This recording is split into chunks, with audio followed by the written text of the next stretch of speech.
Hey, Seminole Church. Welcome to another devotion. Today I want to talk about how God can use our weaknesses for good. We live in a world that celebrates strength, especially here in America. Meekness is considered a weakness, and weakness is always a negative in our culture. From the workplace to social media, the message is often be strong, be successful, have it all together, pull yourself up by your own bootstraps. But the Apostle Paul reminds us in 2 Corinthians 12, verses 9 and 10, that my grace is sufficient for you, for my power is made perfect in weakness. Therefore, I will boast all the more gladly about my weaknesses, so that Christ's power may rest on me. See, when God does something amazing through your weaknesses, He gets the glory, not us.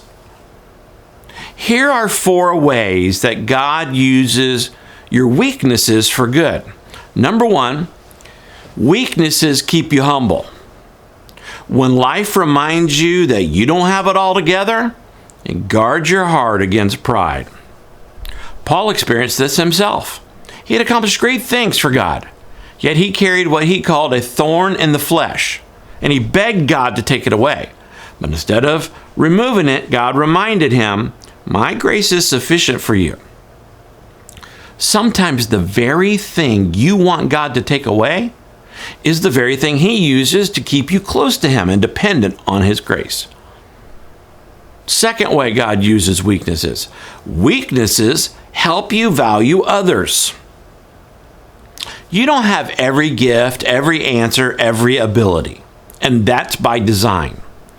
God created the body of Christ so that we would need each other. We're interdependent. 1 Corinthians 12:22 says, some parts of the body that seem the weakest and least important are actually the most necessary. Your weaknesses help you to lean on others and to appreciate the gifts that they bring.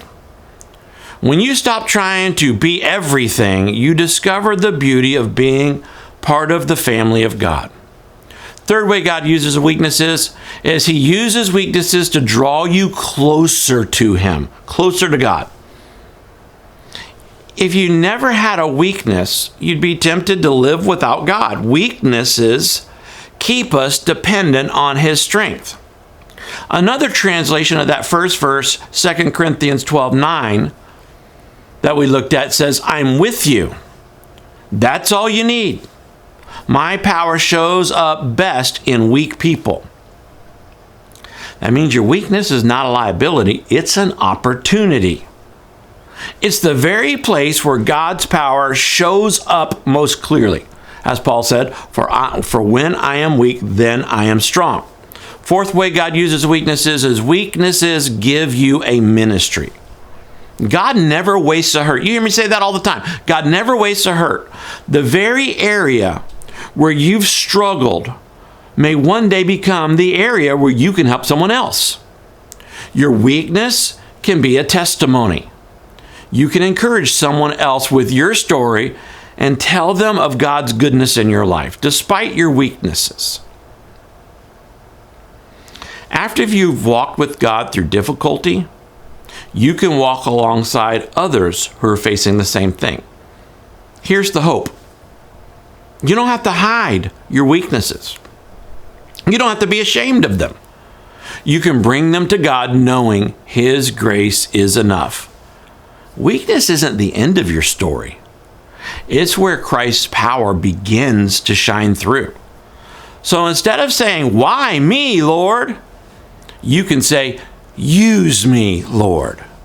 Because when you're weak, that's when you're truly strong. I'm going to be praying for you that God will use your weaknesses. I hope you have a great week this week. God bless you. I'll see you next time.